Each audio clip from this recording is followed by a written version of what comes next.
আজকে আপনারা জানেন সবাই স্বামী শারদানন্দজি মহারাজ, পূজ্যপাদ শরৎ মহারাজের আবির্ভাব তিথি।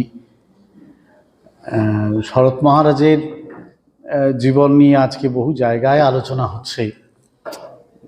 এটা রামকৃষ্ণ সংঘে আরেকটি অদ্ভুত জীবন।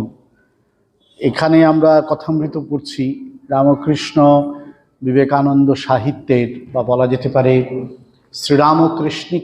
কৃষ্ণ কেন্দ্রিক সাহিত্যের যে দুটি মুখ্য ধারা বা দুটি মুখ্য স্তম্ভ, তার একটি যদি হয় মাস্টারমশাইয়ের করা কথামৃত, আরেকটি হচ্ছে শারদানন্দজির লেখা শ্রী শ্রী রামকৃষ্ণ লীলা প্রসঙ্গ।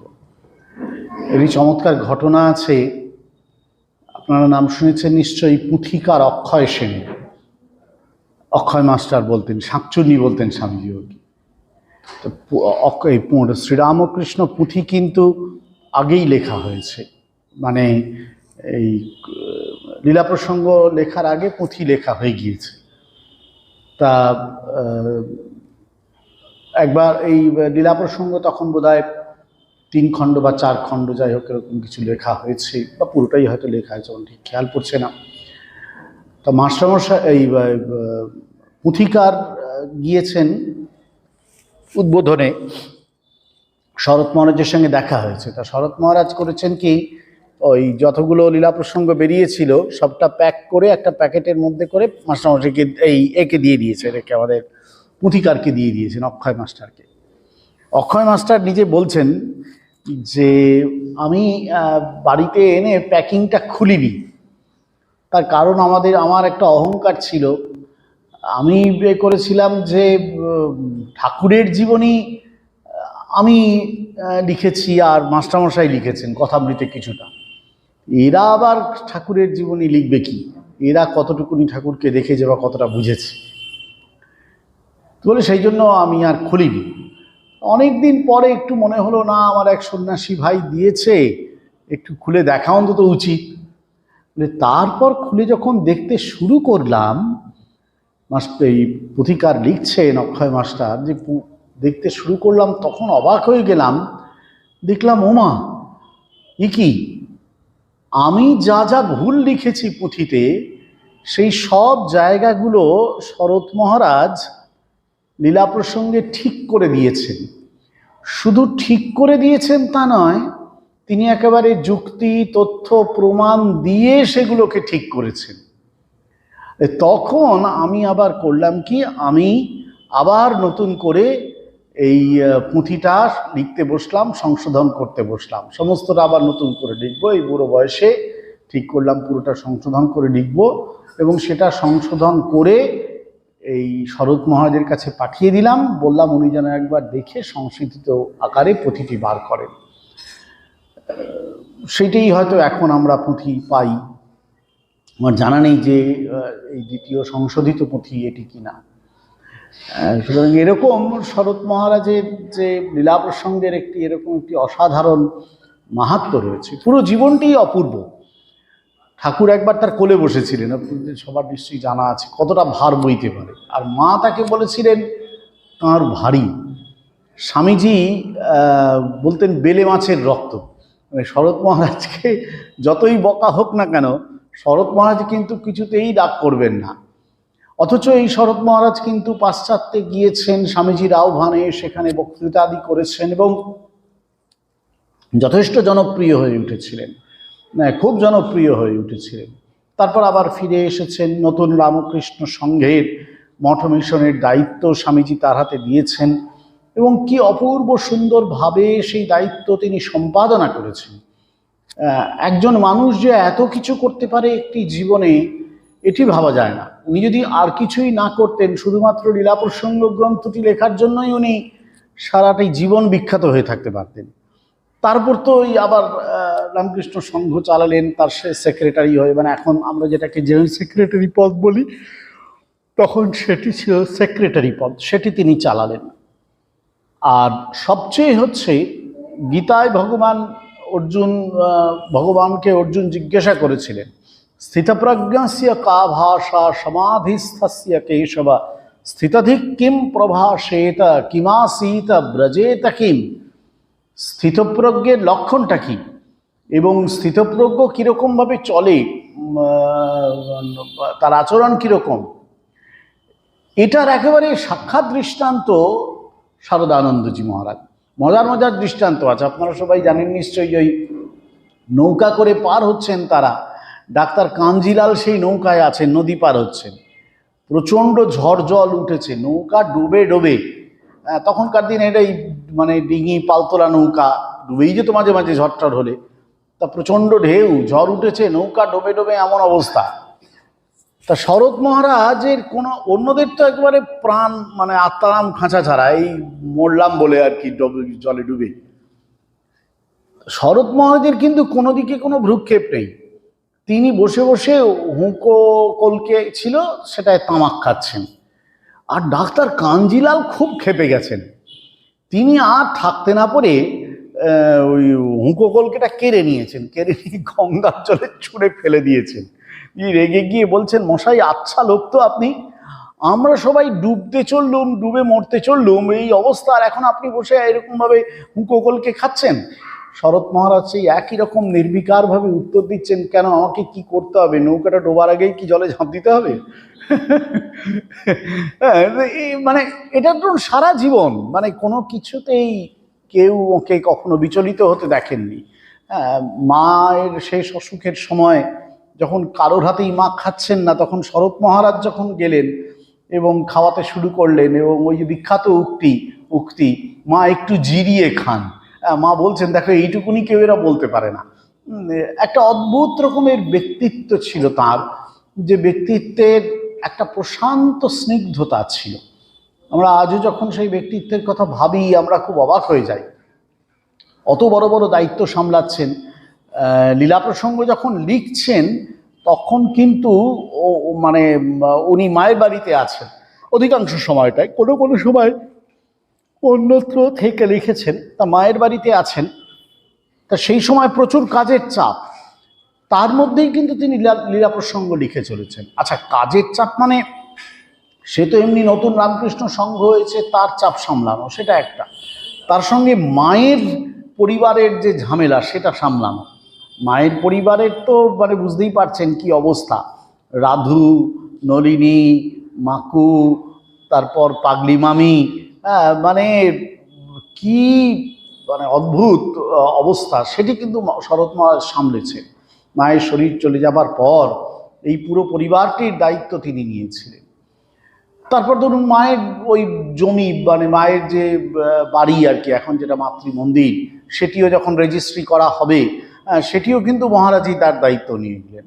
মায়ের মন্দির ওখানে প্রতিষ্ঠা হবে, সেটি মহারাজই পুরো দায়িত্ব নিলেন। বেলুড় মঠে স্বামীজির মন্দির, মায়ের মন্দির, রাজা মহারাজের মন্দির, সব দায়িত্ব যেন উনি একা কাঁধে নিচ্ছেন। এটা মানে ভাবাই যায় না এরকম একজন মানুষ আমাদের সঙ্গে এই শুরুতে ছিলেন, এবং একটা অদ্ভুত দূরদর্শিতা তার ছিল।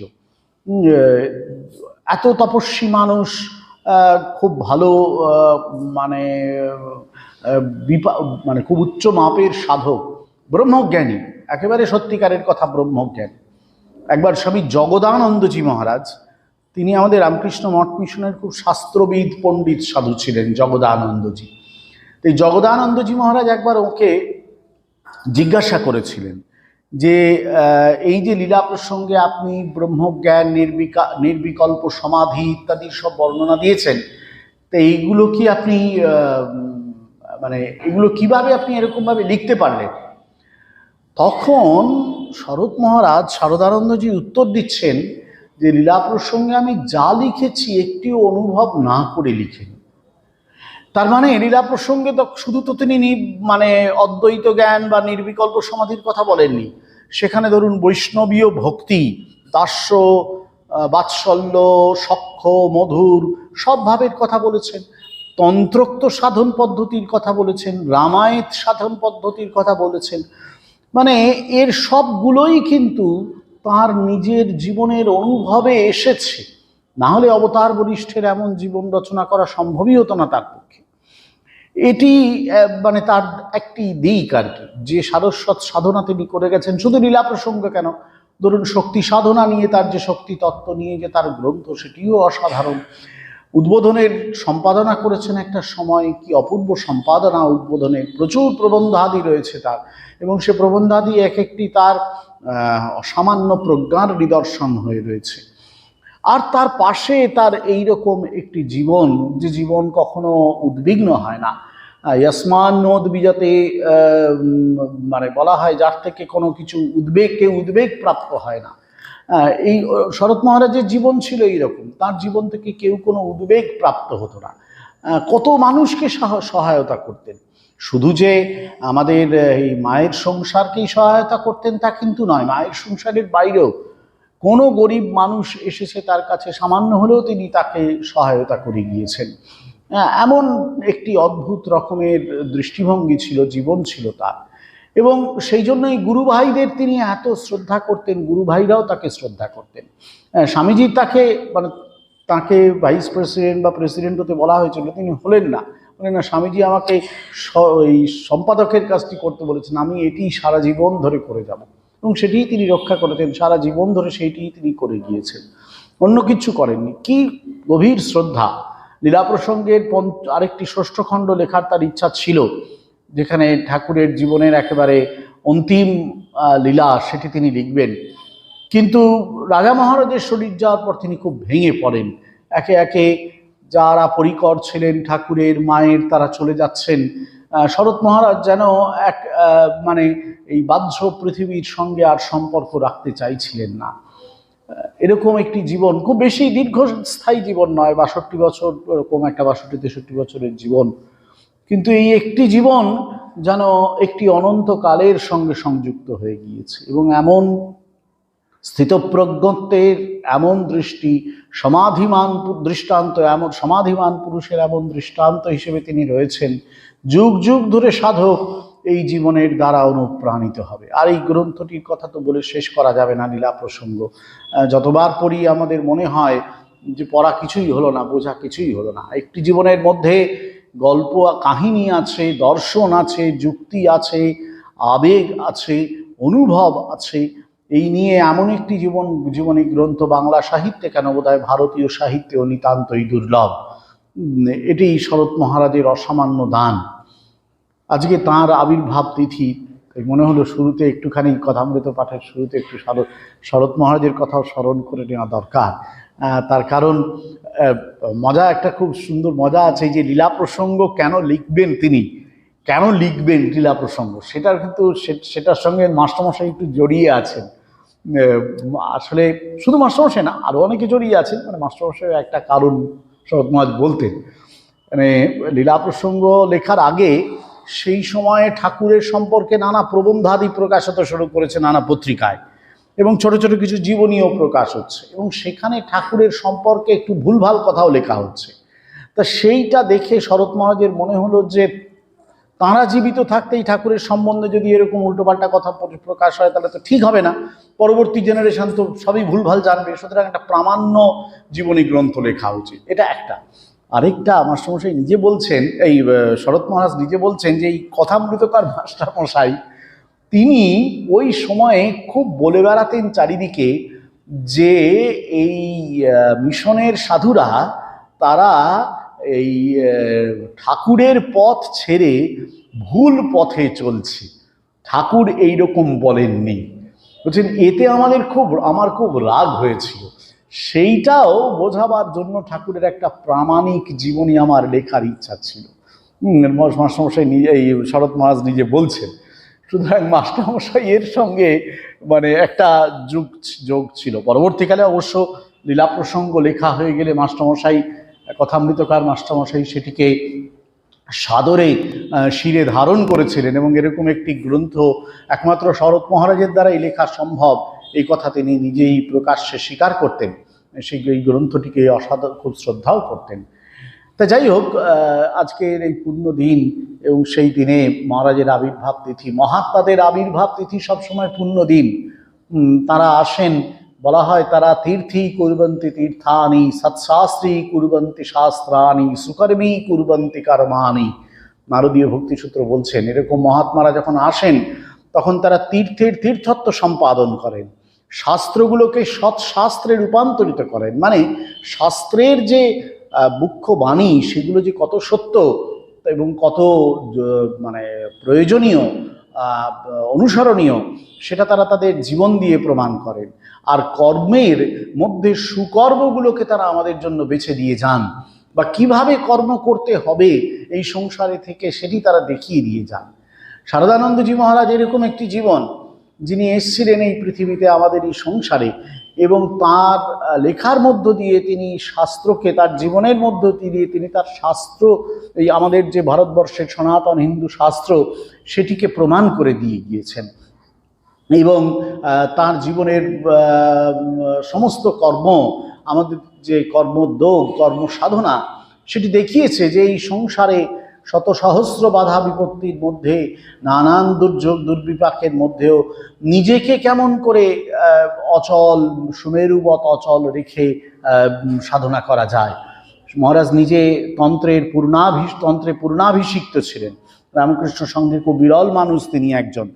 তন্ত্র সাধনা ঠাকুর খুব একটা চাইতেন না, কিন্তু শরৎ মহারাজকে নিষেধ করেননি, এবং শরৎ মহারাজ যোগ্য অনুমোদন সহই এই তন্ত্র সাধনায় উত্তীর্ণ হয়েছিলেন। এছাড়াও তার সমগ্র জীবনের মানে ঘটনাবলী যখন আমরা দেখি, তখন বুঝতে পারি যে কি অদ্ভুতভাবে এই শাস্ত্রোক্ত সম্পাদন, সুকর্মকে খুঁজে বের করা এবং পরবর্তী প্রজন্মের জন্য সুকর্মের পথকে প্রশস্ত করে দেওয়া, সেটি তিনি অত্যন্ত যত্নের সঙ্গে করেছেন। এটি আমরা সব সময় বুঝতে পারি। যারাই শরৎ মহারাজের কাছে থেকেছেন, বস্তুত শরৎ মহারাজের 3টি জীবনী রচিত হয়ে গিয়েছে। একটি রচনা ছিলেন ব্রহ্মচারী প্রকাশানন্দ, বোধহয় ওনার নাম, তিনি রচনা করেছিলেন। আরেকটি জগদীশ্বরানন্দ, পরবর্তীকালে আমাদের পূজনীয় প্রভানন্দজি মহারাজ, সবচেয়ে প্রামাণিক এবং কম্প্রিহেন্সিভ বায়োগ্রাফি যেটা শরৎ মহারাজের, সেটি রচনা করেছেন।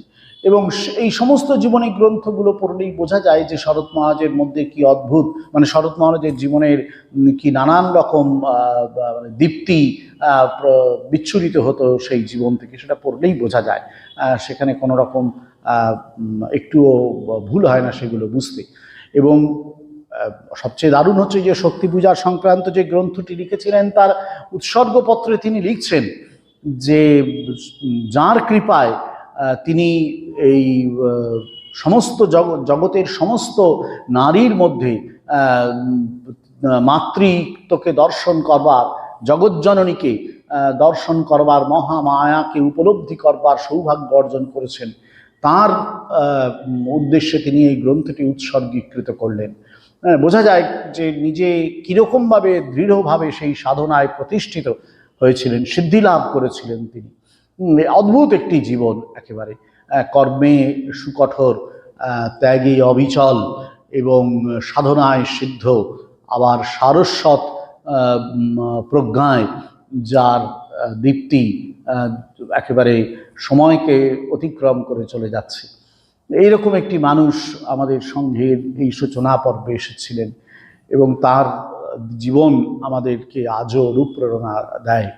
এই কথাটি অন্তত আজকের এই পুণ্য দিনে আমাদের স্মরণ করা উচিত। আমরা সূচনায় সেটি একটুখানি স্মরণ করে নিলাম।